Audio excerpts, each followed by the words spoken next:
안녕하세요. 건강 365 아나운서 최인경입니다. 생리통으로도 불리는 월경통은 월경 때 나타나는 주기적인 통증을 말합니다. 가임기 여성의 약 50%에서 있을 수 있는 흔한 증상인데요. 월경이 시작이 되면서 2, 3일간 지속되기도 합니다. 아랫배 통증을 비롯해서 허리가 아프다고 표현하는 분들도 있어서 허리를 펼 수 없을 정도라는 말도 하는데요. 구토나 메스꺼운 증상을 경험하기도 합니다. 원인이 뭘까요? 가임기 여성들의 월경통은 정도의 차이는 있지만 평소와는 다른 증상을 느끼는데요. 혹시 다른 질환의 위험을 알리는 신호로 월경통을 살펴야 하는 부분은 없는 걸까요?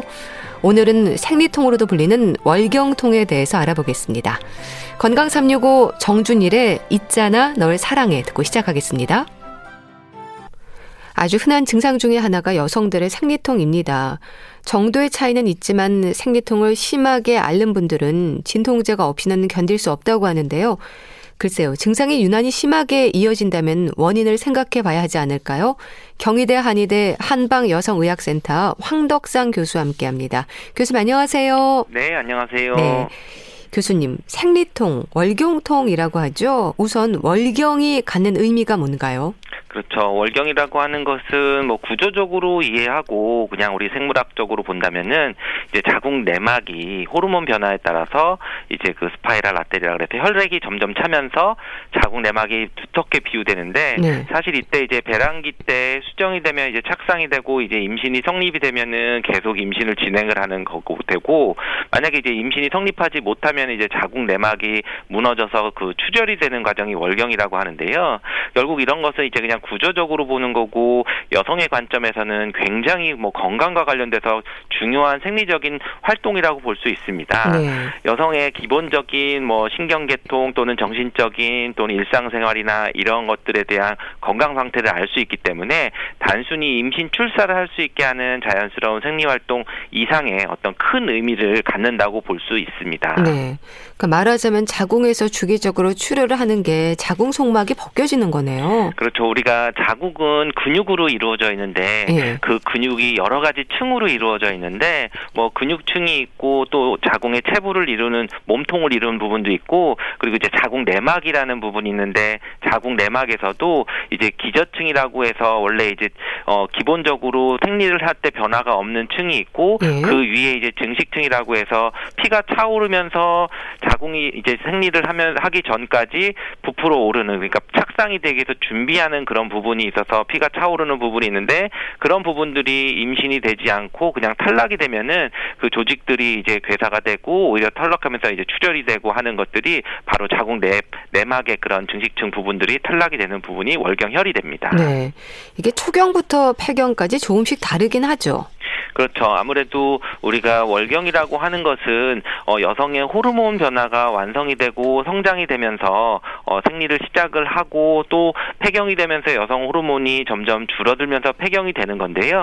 이 호르몬이라고 하는 것은 단순하게 내가 오늘부터 초경 시작했으니까 바로 이제 규칙적으로 생리를 하거나 정상적인 뭐 양이나 규칙성을 갖는다기보다는 여러 가지 우리 몸에서 내 신경계통 또는 스트레스 또는 수면 또 먹는 것 또는 내 체중이나 이런 부분들이 어느 정도 성숙이 돼가면서 완성이 되기 때문에 초경 이후에도 몇 년에 걸쳐서 완성이 되는 과정으로 가고요.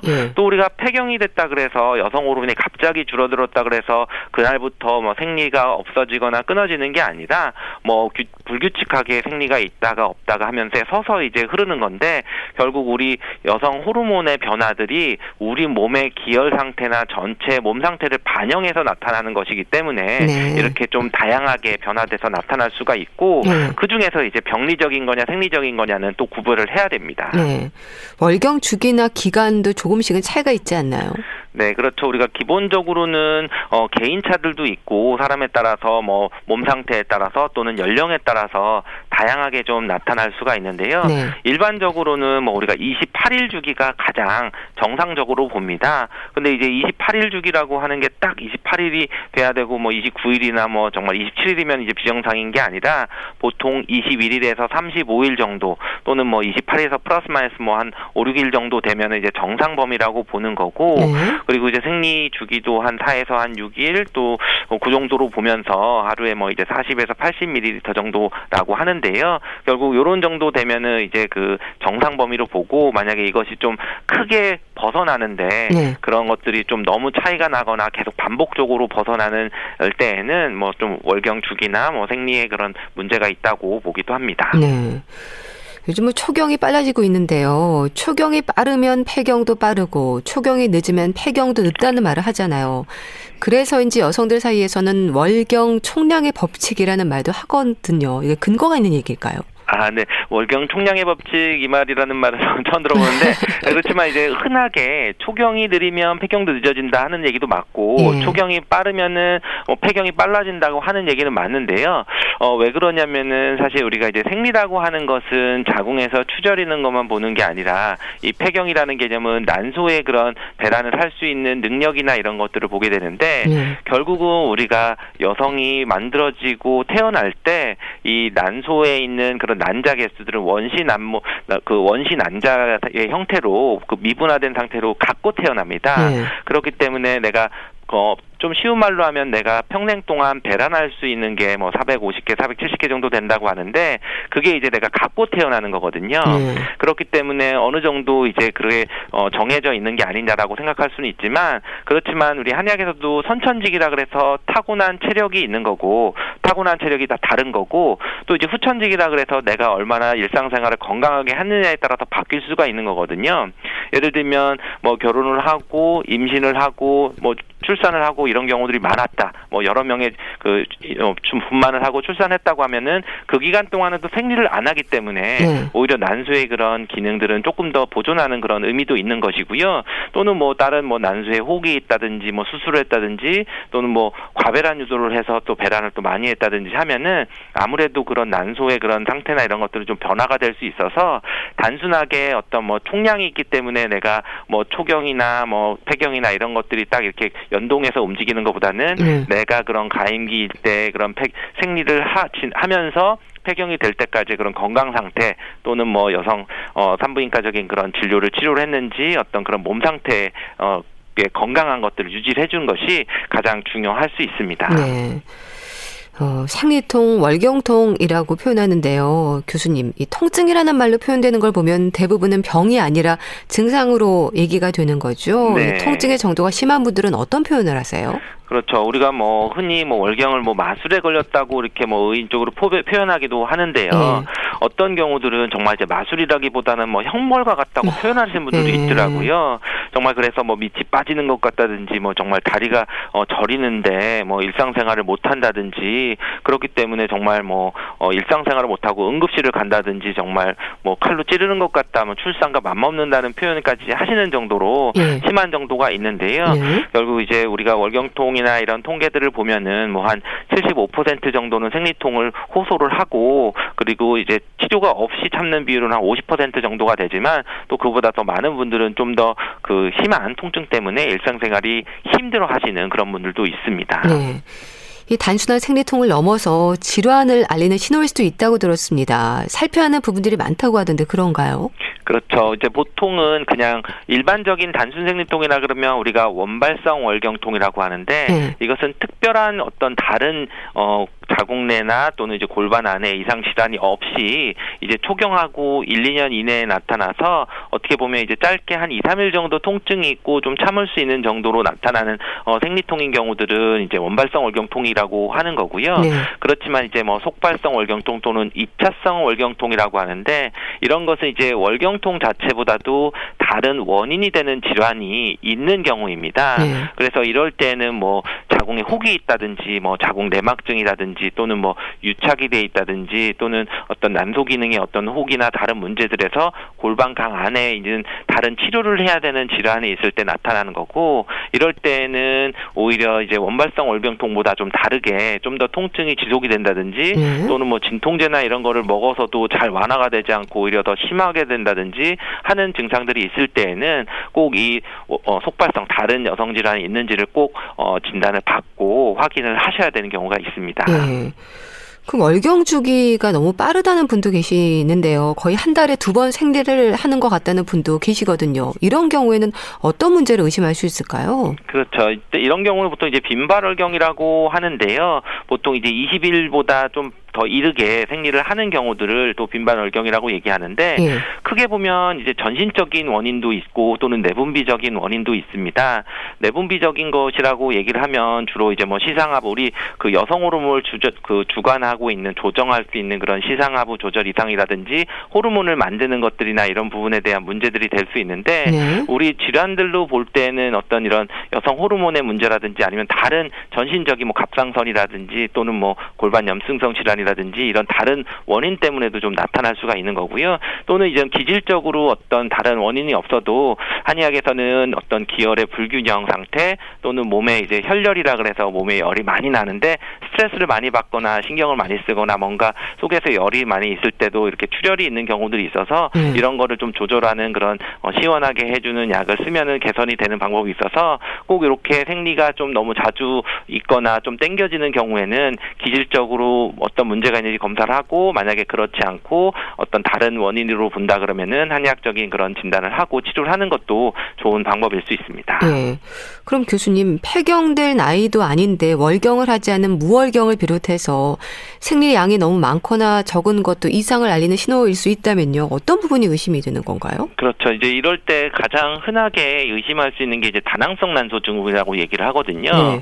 보통 이제 여러 가지 질환들이 많이 있습니다. 그렇지만 이제 젊은 여성들이 오히려 이제 갑자기 원래 원발성 무월경이라 해서 처음부터 생리가 없는 경우들은 뭐 유전자 이상일 수도 있고 아니면 선천적인 어떤 이상일 수도 있고 또는 뭐 자궁이 기형일 수도 있고 뭐 여러 가지를 볼 수도 있지만 그렇지만 이제 그런 속발성 무월경이라 그래서 평소에는 뭐 괜찮게 했다가 갑자기 이제 무월경이 자신의 생리 주기보다 3배 이상 기간 동안 월경이 없을 때는 꼭 진료를 받아보는데 특히 이제 요즘 젊은 여성들이 어떤 급격한 다이어트를 한다든지 또는 뭐 체중 변화를 있다든지 또는 어떤 다른 약물을 복용하다 보면 또 이런 생리불순이 있거나 일상성이 깨져 있으면은 이제 흔하게도 무월경이 오는 원인은 다낭성 난소 증후군이나 또는 이제 조기 난소 부전증이나 또는 이제 체중 관련돼서 이제 저성선 자극 호르몬 뭐 저성선증이라고 하거나 뭐 고프롤락틴 혈증이라고 해서 여러 가지 그런 호르몬 내분비적인 질환들이 있을 수 있는데요. 네. 결국은 이제 이런 것들이 생리가 불규칙한 것도 문제가 되지만 생리가 갑자기 끊어질 때에는 오히려 좀 더 신속하게 그 진단을 정확히 받아서 그 원인을 찾고 그것을 해결을 해야 되는 경우들도 많이 있습니다. 네. 생리통을 말할 때 1차성과 2차성으로 구분이 된다고 들었습니다. 그런가요? 네, 맞습니다. 이제 1차성 생리통이라고 하는 게 이제 원발성 월경통이어서 특별한 이제 어떤 문제가 없이 그냥 초경을 하면서 골반 내에 이제 생리통이 오게 되는 그런 경우들을 생각하고요. 2차성이라고 하는 것은 이제 속발성 월경통이라고 하는데 월경통 자체 뭐 자궁 내에 어떤 다른 질환이 있어서 혹이 있다든지 뭐 낭종이 있다든지 또는 다른 문제가 있어서 그것 때문에 의해서 생리통에 오게 되는 그런 경우들을 2차성 생리통이라고 합니다. 네. 그러니까 1차성은 흔히 말하는 생리통으로 생각하면 되고 이런 골반에 문제가 생길 때 있을 수 있는 게 2차성 월경통이네요. 이게 질환의 신호일 수도 있습니까? 그렇죠. 아무래도 우리가 생리통이 오게 되면 뭐 1차성이라고 하면 이제 생리를 초경을 할 때부터 어떻게 보면 이제 계속 좀 생리통이 있었던 정도고 뭐 진통제를 쓰면은 좀 빨리 이제 진정이 되거나 통증이 없어지는 경우이고 2차성은 이제 처음에 생리를 하거나 초경을 했을 땐 전혀 문제가 없었는데 갑자기 뭐 20대 중반이 됐는데 갑자기 생리통이 생기거나 점점 심해지는 생리통이 되면은 이런 경우는 그 자궁 내 어떤 자궁 내막증이나 뭐 성근증이나 또는 어떤 자궁 내 뭐 피임 장치라든지 또는 이제 뭐 어떤 뭐 혹이나 종양이나 뭐 또는 우렬성으로 나타난다든지 하는 다른 원인이 있어서 나타나는 것들을 좀 볼 수 있습니다. 그럼 교수님, 생리통은 왜 생기는 걸까요? 이 원인도 궁금하거든요. 그렇죠. 이것은 어떻게 보면 딱 단순하게 볼 수도 있고 조금 더 복잡하게 볼 수 있는데 단순하게 하면 생리통의 원인을 한마디로 쉽게 표현하면 자궁 근육이 수축되기 때문에 생기는 것이거든요. 결국은 이제 그 자궁 내막에서 월경이 진행이 되고 피가 쏟아져 나오기 때문에 이런 부분을 지혈시키기 위해서 자궁이 수축하거든요. 이럴 때 자궁 내에 높은 압력도 생기고 또 자궁 내 혈류도 감소하면서 자궁에 이제 허혈성 통증이 오는데 이 자궁뿐만 아니라 자궁 주변에 잡아주고 있는 그런 근육들이나 골반 근육 여러 가지 구조물들이 바로 이 수축하게 하는 프로스타글란딘이라고는 근수축 호르몬이 나오게 되면서 딱 움켜 잡으니까 이제 아프게 되거든요. 근데 이제 이런 식으로 근육이 통증이 오게 되는 것들이 물론 골반이나 이런 위치도 문제도 있지만 호르몬에 좀 변화가 좀 있어서 이럴 때 더 통증이 오게 되고 또 한의학에서는 뭔가 어혈이라 그래서 막히지 않고 원활하게 순환이 안 되니까 또 그랬을 때 또 통증이 오거나 또는 뭔가 이제 부족해져서 허혈 상태가 돼서 또 불량증통이라고 해서 하는 경우도 있어서 좀 쉽게 말하면은 근육통이고 복잡하게 말하면은 뭐 구조나 호르몬이나 여러 스트레스나 또는 피순환이 잘 안 되거나 이런 것들 때문에 생리통이 오는 다양하게 볼 수 있습니다. 네. 그럼 또 월경전 증후군은 뭔가요? 네, 월경통이 나오면 월경전 증후군이라고 하는 게 어떻게 보면 이제 좀 붙어 다니는 걸 수도 있고 좀 모호할 수 있죠. 근데 이제 좀 다르게 표현하면 월경전 증후군은 월경전 불쾌 증후군이라고 하는 그런 개념이라고도 볼 수 있는데요. 월경전 증후군은 결국 이제 월경이 시작하기 전에 다양하게 신체적인 증상뿐만 아니라 정신적이나 행동적인 증상들이 다양하게 나타나는 일종의 증후군이라고도 할 수 있습니다. 결국 우리가 생리를 하게 되는 것은 한 달 동안 여성 호르몬들이 계속 이제 변화하는 여러 가지 그런 균형들이 변화가 되거든요. 그런 여성 호르몬의 변화에 따라서 정신적인 거나 다른 행동까지도 좀 변화가 돼서 오히려 이제 뭐 감정적인 변화들이나 다른 어떤 특정한 그런 기분 변화, 뭐 행동 변화 이런 것들이 오게 되는 것을 월경전 증후군이라고도 합니다. 참 생리통과 관련해서 병원을 찾을 정도면 이제 증상이 심하다는 거지 않습니까? 네. 교수님. 그럼 단순히 이런 월경전 증후군으로 병원을 찾지는 않는데 어떤 문제들로 오시나요?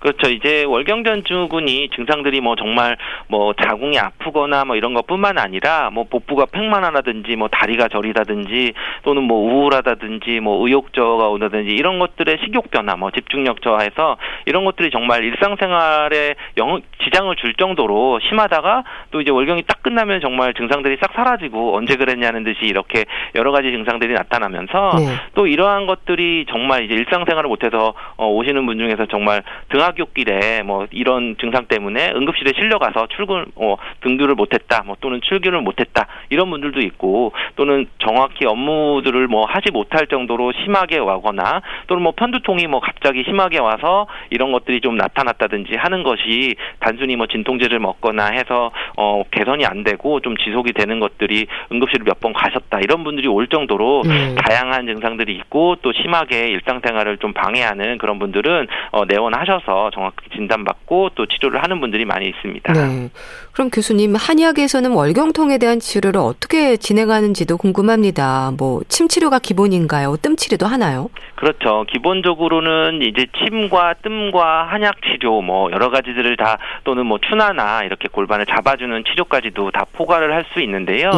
결국은 이제 월경통이라고 하는 부분들을 단순히 이제 호르몬을 조절하거나 이러는 게 아니라 근본적으로 한의학에서는 이제 불통즉통, 뭔가 통하지 않고 흐르지 않으면 아프다 또는 이제 불령즉통이라 그래서 뭔가 충분히 공급되지 못하고 허증이 되면은 이 부분을 통증이 온다고 보기 때문에 결국은 이제 기혈이 잘 순환하고 몸을 따뜻하게 해주고 체력이 보충이 되는 것들을 좀 진단을 해서 그것에 맞춰서 부족한 것은 채우고 막힌 것은 돌려주는 쪽으로 쓰게 되고 그러면서 기본적으로 뭐 자세도 잡아주고 통증을 없애주는 그런 치료를 하게 되는데요. 정확한 진단을 받으면서 또는 필요하면은 침뜸도 치료를 하고 뭐 약까지도 필요를 하게 되는데요. 만약에 이제 그런 원발성일 경우들은 좀 더 치료가 잘 되는 거고 속발성일 때에는 다른 원인 질환들을 치료를 하기 때문에 더 근본적으로는 좀 더 긴 시간 동안 치료를 해야 되는 분들이 있기 때문에 단순 월경통이라고 해서 뭐 딱 정해지는 것보다는 정확히 진단을 받고 필요한 경우는 이제 산부인과에서 다른 초음파나 이런 진료를 의뢰를 해서 원인 질환을 찾아야 되는 경우도 설명을 드리고 치료를 하고 있습니다. 여성들은 생리통을 줄이기 위해서 평소에 쑥으로 좌욕을 하는 분들도 있거든요. 이것도 도움이 될까요? 네, 보통 이제 가장 그 도움이 되는 게 쑥이라고 하는 게 온경시켜준다고 해서 몸도 따뜻하게 하면서 기혈순환이 잘 되게 해서 우리가 쑥뜸이라고 하는 것은 이제 그런 쑥의 그런 효능과 또는 그 자리에서 뜸을 뜰 때 그 자리들이 경혈이 기혈순환이 잘 되게 해주고 순환이 도와주는 그런 효과들을 더 증가시켜 주는 건데요. 물론 이제 좌욕이라고 하는 것은 이제 따뜻하게 해가지고 이제 물에 담가서 허리 쪽으로 해서 이제 순환이나 이런 것들을 도움이 되게 하는데, 물론 이럴 때는 이제 뭐 생리를 하는 기간이나 뭐 이런 때는 좀 피해야 되는 부분들이 있기 때문에 좀 주의를 하셔야 되고, 그리고 이제 그 쑥 자체가 약용으로 쓰는 좋은 쑥인지 아니면 이제 뭐 또 잡풀이 섞이거나 다른 이제 나쁜 쑥이라든지 또는 뭐 다른 종류의 쑥일 수도 있기 때문에, 기본적으로 이런 쑥뜸 치료나 뭐 쑥을 이용한 자운들은 한방 의료기관을 통해서 정확하게 이제 받으시는 것이 더 좋습니다. 네. 그런 치료들도 도움이 되지만 운동이 또 중요하다고 하던데요. 그런가요? 그렇죠. 아까 생리통이라고 하는 부분을 이제 단순하게 말씀드릴 때 작은 근육이 통증이 와서 이제 수축되면서 이제 아프다고 하는 것으로 말씀을 드렸는데요. 결국 이제 그렇기 때문에 자궁이 있고 그것을 지지를 해주는 골반 주변에 있는 근육들이 밸런스가 깨졌을 때 이런 통증이 오게 되고 그렇게 생리통이 오게 되기 때문에 바로 이런 것을 개선시킬 때에는 생리통을 치료를 받으시고, 그리고 유지를 잘 할 때는 꼭 운동을 필수적으로 설명을 하고 있습니다. 네. 골반을 잡아주는 운동이라면 골반이 틀어져 있는 여성들이 많다는 의미도 되는 걸까요? 그렇죠. 아무래도 뭐 어느 정도는 자세가 나빠지고 하는 부분들은 있을 수 있죠. 그렇지만 우리가 뭐 급성장기, 뭐 사춘기를 지나면서 급성장기에 뭐 자세가 좀 나쁘거나 좀 골반이 틀어져 있는 분들은 좀 어느 정도는 많이 있거든요. 예를 들면 뭐 다리를 꼬고 앉아 있는 게 편하다든지, 또는 이제 비스듬히 앉아 있는데 오히려 뭐 한쪽 다리를 올렸을 때 한쪽만 편하고 반대쪽으로 하면은 좀 기울어진다든지 하는 것들이 있어서, 골반이 좀 비대칭한 상태로 굳어져 있게 되면은 아무래도 그 골반 문제가, 뼈가 틀어져 있지만 그 골반 내부를 이루는 근육의 불균형도 있고, 그 근육은 항상 이어지는 게 혈관과도 연결이 돼 있고, 그런 혈관들이 밸런스가 깨지기 때문에 혈액순환이 잘 안 되고, 그럼으로써 더 긴장도 되고 호르몬 이상이나 혈액순환 장애가 오기 때문에 이런 생리통도 관련이 있게 됩니다. 네. 혹시 자가 진단으로 골반이 좀 반듯하지 않은지를 알 수 있는 방법도 있나요? 이 부분이 이제 뭐 흔하게 보면 딱 봐도 우리가 앉아있을 때 똑바로 거울을 봤는데 왼쪽 오른쪽 어깨가 높이가 좀 차이가 있는 분들도 있고요. 그리고 우리가 치마를 입고 걸을 때 치마가 돌아간다고 표현하시는 분들이 있거든요. 그런 분들은 이제 골반의 그 위치가 좀 높이가 다르면은 걸으면서 이제 한쪽으로만 계속 이렇게 당겨지게 되게 된다든지, 또 이제 신발 뒷굽을 봤을 때 한쪽만 달아지거나 이제 외측이나 뭐 안쪽만 달라서 사람마다 이렇게 좀 다른 부분들이 균일하게 닳지 않고 한쪽만 닳는 경우들이 있거든요. 이런 경우들을 보면은 어느 정도 내가 골반이 틀어져 있거나 다리의 높이가 좀 차이가 있거나 하는 것들을 좀 추측할 수가 있습니다. 네. 그러니까 생리통이 심한 분들은 또 이제 쑥으로 좌욕을 한다고도 했고요. 이제 파츠 담긴 주머니를 만들어서 따뜻한 찜질을 하기도 하는데, 이런 부분들 도움이 될까요? 네, 아무래도 우리가 찜질을 하거나 따뜻하게 하는 것들은 기본적인 그 연구에 따르면은 어느 정도 따뜻하게 온도를 높이는 그런 따뜻한 찜질들이 진통제를 뭐 할 정도로 오히려 좀 도움이 될 수 있다. 그런 온열 자극을 주는 것도 이제 효과가 있고, 그리고 이제 생리라고 하는 것이 허혈 상태이고 피가 잘 돌지 않는 상태이기 때문에 그런 생리 기간에는 아랫배를 좀 따뜻한 뭐 팥자루라든지 아니면 다른 그런 찜질할 수 있는 것들이 되는데요. 물론 이제 이런 것은 이제 팥 자체의 효과가 뭐 직접적으로 가는 것보다는 이 팥이라고 하는 그 주머니가 은은하게 열을 좀 지속적으로 따뜻하게, 그리고 이제 너무 강한 열도 아니고 이렇게 은은하게 이렇게 좀 눌러주면서 통증을 좀 줄여주는 효과가 있다고 볼 수 있습니다. 네. 또 교수님, 생리통이 심할 때 도움이 되는 지압법도 있다고 하던데 어떨까요? 네, 기본적으로 우리가 뭐 통증이라고 하는 것은 뭐 침 치료를 하기도 하지만, 또 침 치료하는 자리들을 이게 지압을 하거나 했을 때는 우리가 경피적으로 어떤 뭐 엔돌핀이나 세로토닌 같은 어떤 신경 통증을 차단시킬 수 있는 그런 것과 관련이 될 수도 있다고 해서 뭐 우리가 경피 전기 신경 자극술이라고 해서 뭐 이런 피부에 자극을 주는 것도 어느 정도 효과가 있다고 하는 것처럼, 우리가 이런 혈자리들을 좀 눌러주거나 하면은 좀 그런 통증을 좀 급한 것을 좀 완화시켜주는 그런 것도 있는데요. 흔하게 이제 제일 많이 쓰는 부위가 우리가 삼음교라고 하는데, 양쪽 발 안쪽에 복숭아뼈 위에서 손가락 이제 세 넓이 정도 그 부위에 올라가면 삼음교라고 하는 혈자리가 있습니다. 이 부분을 좀 지그시 눌러주고 좀 10초 정도 눌렀다가 떼거나 하는 식으로 좀 지압을 해주는 것도 도움이 되고요.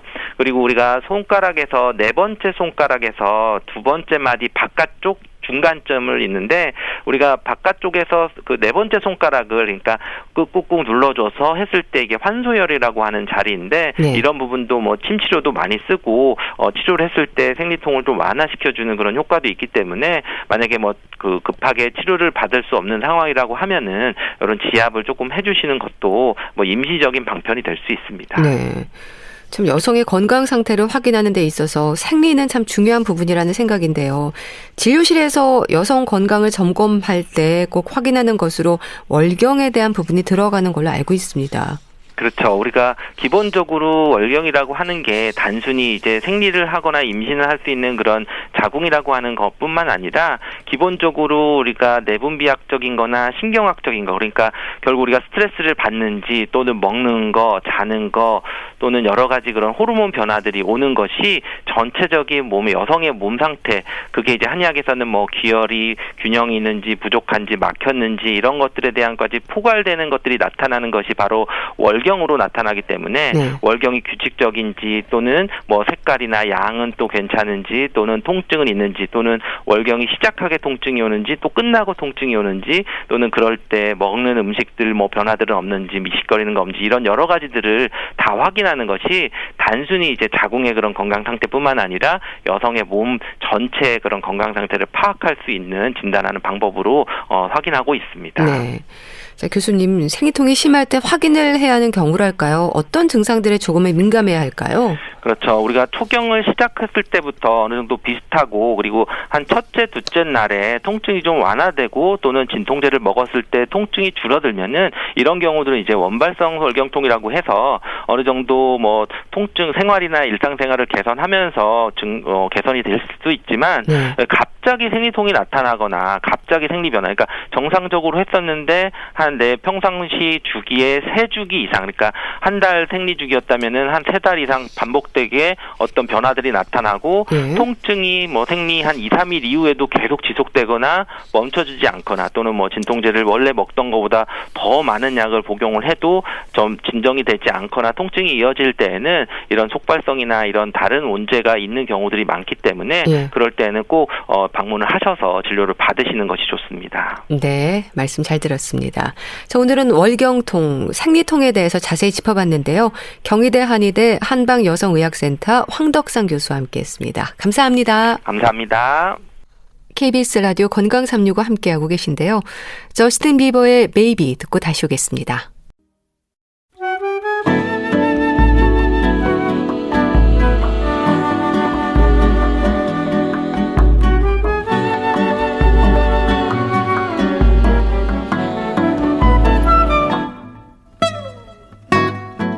건강한 하루의 시작. KBS 라디오 건강 365. 최윤경 아나운서의 진행입니다.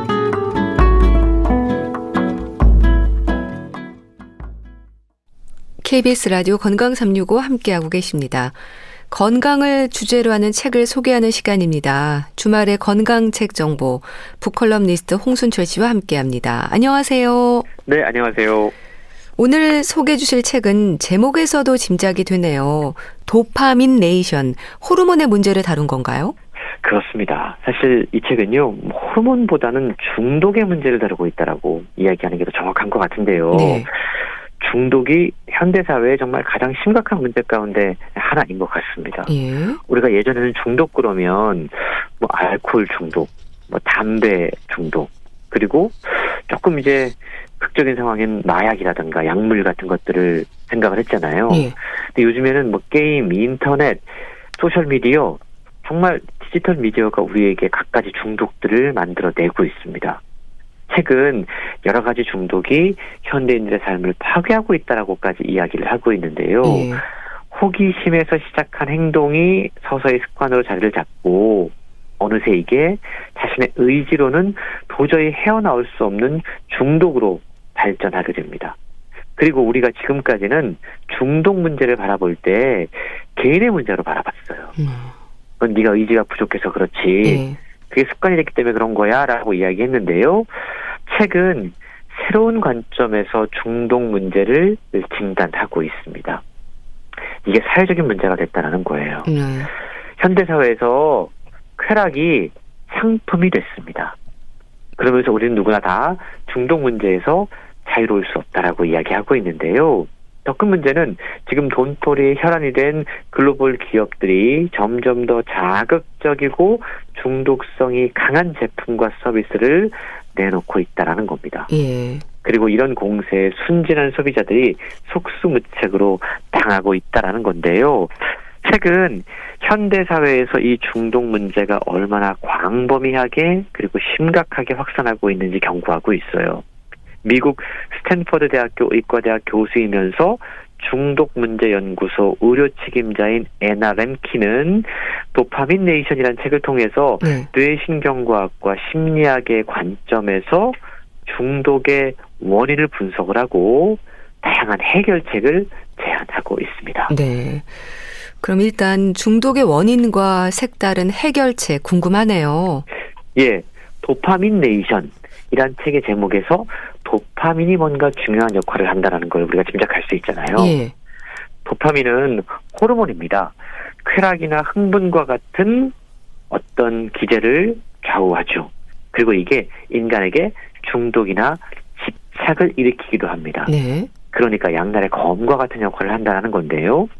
그래서 과학자들은 중독 가능성을 측정하는 보편적인 척도로서 도파민을 사용하고 있어요. 과거에는 도파민을 자극하는 대상을 구하기가 쉽지가 않았습니다. 예. 그런데 현대사회에 접어들면서 인간 스스로 세상을 결핍의 공간에서 풍요의 공간으로 바꾸면서 중독의 법칙이 조금씩 바뀌기 시작했다는 거죠. 예. 책의 제목인 도파민 네이션은요, 도파민이 지배하고 있는, 넘쳐나고 있는 현대사회란 의미가 담겨져 있습니다. 그러니까 우리 주변이 24시간 온갖 자극과 충동으로 가득 차 있다는 거죠. 지난 세기에 신경과학은 두 가지 획기적인 발견을 하게 됩니다. 네. 첫 번째가 바로 쾌락과 고통의 지휘자인 호르몬 도파민의 발견이라고 이야기할 수 있는데요. 이 도파민은 인간 뇌의 신경 전달 물질로 1957년에 처음 발견됐다고 그래요. 예. 스웨덴에서 아르비드 칼손과 영국의 캐슬린 몬터규가 이 호르몬을 발견하게 되고, 칼손 같은 경우에는 이 호르몬을 발견한 이유로 노벨 생리의학상을 받게 됩니다. 이게 첫 번째 중요한 발견이고요. 예. 두 번째 중요한 발견은 뇌가 쾌락과 고통을 같은 곳에서 처리를 한다는 사실입니다. 이게 뭐냐면 예. 쾌락과 고통이 서로 연결되어 있다는 거예요. 저자는 쾌락과 고통이 마치 저울 양 끝에 놓인 추와 같다라고 이야기를 해요. 우리의 뇌는 쾌락과 고통 사이에서 계속해서 평형 상태를 유지하려고 합니다. 네. 그래서 쾌락 쪽으로 기울게 되면 저울은 고통 쪽으로 뭔가 좀 균형을 잡으려고 하고요. 네. 갈망 쪽으로 기울게 된다는 거죠. 그리고 이게 계속해서 한쪽으로 무언가 강한 자극이 주어지게 되면, 예를 들어서 쾌락이 주어지면 고통이 생겨야 하지만 이게 균형을 맞게 되잖아요. 근데 쾌락이 생기고 고통 없이 또다시 쾌락 반응들만 계속해서 오게 되면 이게 추가 고정나는 겁니다. 네. 그리고 한쪽을 느끼지 못하는, 그래서 쾌락과 고통이 서로 균형을 이루지 못하는 단계에 접어들게 된다라고 책은 지적하고 있는 겁니다. 예. 그러니까 도파민은 쾌락 자극에 반응하는 신경 전달 물질, 흥분을 전달하는 호르몬인 건데, 우리 사회가 계속해서 도파민 분비를 자극하는 쾌락에 노출돼 있다는 거죠? 그렇습니다. 쾌락만 계속해서 발생하기 때문에 우리의 뇌가 균형 감각을 잃어버렸다는 겁니다. 예. 현대인은 24시간 멈출 줄 모르는 최고의 도파민 자극 사회에 살고 있거든요. 음식도 그렇고요. 뉴스도 그렇고요. 도박, 쇼핑, 게임, 약물, 또 소셜미디어, 계속해서 과다한 도파민을 분비시키는 자극이 넘쳐나고 있습니다. 네. 우리가 살고 있는 디지털 세상이 이런 자극들에게 날개를 달아주었다라고 책은 설명하고 있는데요. 또 스마트폰이 컴퓨터 세대에게 쉴 새 없이 디지털 도파민을 전달하는 일종의 현대판 피하 주사침이 되어버렸다라고까지 경고하고 있습니다. 네. 가만히 생각해보면 아날로그 세계에서는 사실은 어떠한 욕구들을 충족하는 게 쉽지가 않았어요. 근데 디지털 세계에 몰입하게 되면 하나의 욕구가 충족되면 자동적으로 또 다른 욕구가 등장을 합니다. 예. 그걸 충족시켜줘요. 계속해서 욕구를 채워줍니다. 이렇게 되면 인류가 일찍이 경험한 적 없는 쾌락의 나선 효과가 나타나게 된다는 거죠. 이게 어떤 문제를 만들어내냐면 네. 디지털 세계에서 욕구와 쾌락이 쉽게 충족되면서 이걸 주로 사용하는 세대들이 절제력과 회복력을 상실하게 됩니다. 네. 강박적으로 점점 더 센 자극, 센 쾌락 자극을 갈망하게 돼요. 이 책은 우리가 도파민, 자본주의, 디지털이 결합된 탐닉의 사회 도파민 네이션에 살고 있고 이제 누구도 이러한 중독에서 자유로울 수 없다라고 지적하고 있는 겁니다. 네. 그러니까 과거에는 중독 문제가 개인의 문제라고 이야기했다라고 말씀드렸잖아요. 이제는 이게 개인의 약한 의지 혹은 타락한 도덕성 때문에 중독에 빠지는 게 아니라 중독이 모든 우리 사회의 공동체의 문제가 되어버렸다라는 거죠. 여러 가지 중독성 물질이라든가 자본주의, 디지털이 결합된 현실 때문에 중독이 더 이상 개인의 문제가 아닌 우리 모두의 문제, 그리고 사회 전체의 관점에서 바라봐야 되는 문제가 되어버렸다라는 저자의 주장은 우리가 깊이 좀 생각해 봐야 될 것 같습니다. 네. 그러니까 개인의 문제라기보다 우리 모두의 문제라는 시각으로 바라봐야 한다는 말도 인상적이네요. 사실 스트레스와 경쟁으로 가득한 지금의 사회를 살고 있지 않습니까? 그러다 보니까 뭔가 자꾸 다른 자극 반응을 찾게 되는 것 같아요. 그렇습니다. 결국 이 책은요, 중독의 문제, 중독의 원인을 진단을 하고 뒤로 갈수록 이 문제를 어떻게 해결할 것인가 쪽으로 초점을 맞추게 되는데요. 예. 중독에서 벗어나서 이 삶의 균형을 찾기 위해서 어떻게 해야 될까? 저자는 기존의 약물 중심 치료법부터 근본적으로 바꿔야 된다고 강조합니다. 네. 특히 미국 같은 경우에는요, 이미 과도한 약물 처방으로 큰 고통을 겪고 있다라고 지적하고 있는데요. 의사들은 오로지 고통을 없애는 것만 목표로 삼고 있습니다. 네. 그래서 저자는 기분을 좋게 만드는 알약을 대량 처방하는 방식으로 고통을 잊게 만들고 있다고 지적하고 있습니다. 17세기 영국의 의사 토머스 시드넘은 적당한 고통은 자연이 가장 현명한 용도로 사용하는 치료 수단이다 라고 이야기했습니다. 네. 그 말은 뭐냐면 고통이 분명히 어느 정도 긍정적인 요소로 작용한다는 거죠. 근데 현대의학은 고통을 무조건 없애는 걸 궁극적인 목표로 삼고 있다는 겁니다. 여기에서 지금 문제가 발생하고 있다는 거죠. 네. 오늘날 미국 성인의 25% 이상이, 미국 어린이의 5% 이상이 매일 정신치료제를 먹고 있다고 그럽니다. 항우울제 사용률은 미국을 선두로 세계 각지에서 높아지고 있는데요. 미국인 가운데 10% 이상이 항우울제를 복용하고 아이슬란드는 10.6%, 호주가 8.9%, 캐나다가 8.6%, 예. 덴마크 8.5%, 스웨덴 7.9%. 우리가 흔히 행복한 나라다라고 생각하는 나라들도 지금 여기에 포함되어 있다는 겁니다. 그렇네요. 과연 적극적인 약물 처방이 이 문제에 대한 해결책을 제시해 줄 수 있을까? 저자는 정신과 전문의로서 그렇지 않다라고 단언하고 있습니다. 네. 오히려 과다한 약물 처방이 다른 문제들을 만들어내고 있다는 겁니다. 어떤 문제냐면 이제 약물을 의사의 처방이 아닌 자기가 클릭 한 번으로 인터넷을 뒤져서 무언가를 찾아낼 수 있는 세상이라는 겁니다. 약물 말고 또 다른 중독 대상을 구할 수 있는 세상에서 이렇게 과다한 약물 치료를 하는 것은 약물을 대체하는 새로운 중독의 유행을 불러올 수 있다라고 경고하고 있는 겁니다. 네. 그러니까 적극적인 약물 처방이 오히려 새로운 중독의 유행을 불러올 수 있다. 이 저자의 지적이 현대사회의 아픔을 얘기하는 것 같기도 합니다. 그렇습니다. 합리적인 처방이에요. 합법적인 처방으로 지금 약물 처방이 이루어지고 있습니다. 네. 근데 저자는 이걸 가면을 쓰고 벌어지는 범죄다라고까지 이야기합니다. 예. 총기와 자동차 사고보다 더 많은 미국인들을 죽음으로 내몰고 있다라고까지 지적하고 있는데요. 수많은 죽음에도 불구하고 1990년과 2017년 사이에서 전 세계에서 새롭게 나타난 우울증의 사례는 오히려 50% 증가하고 있습니다.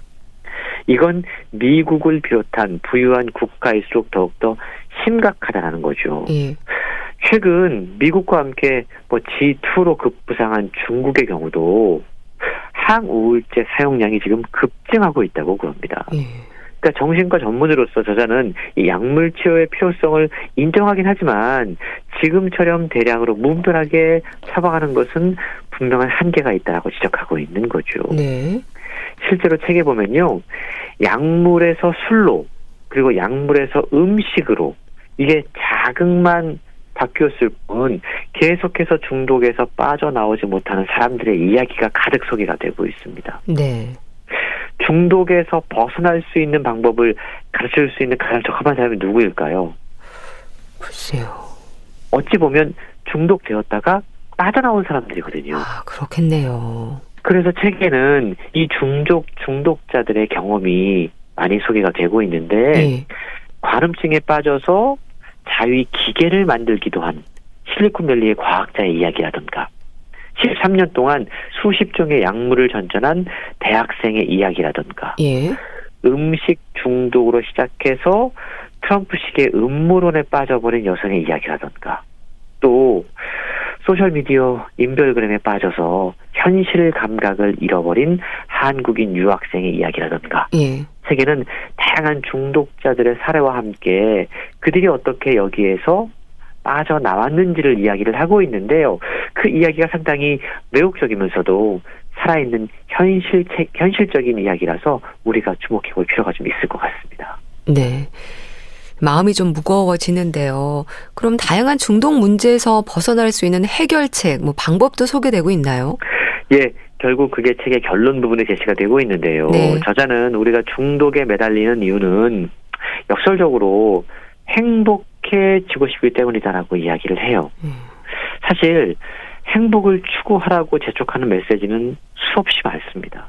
이게 이제 세상뿐만이 아니고요. 종교도 역시 지금 고통 대신에 행복을 가르치고 있다고 책은 지적하고 있습니다. 네.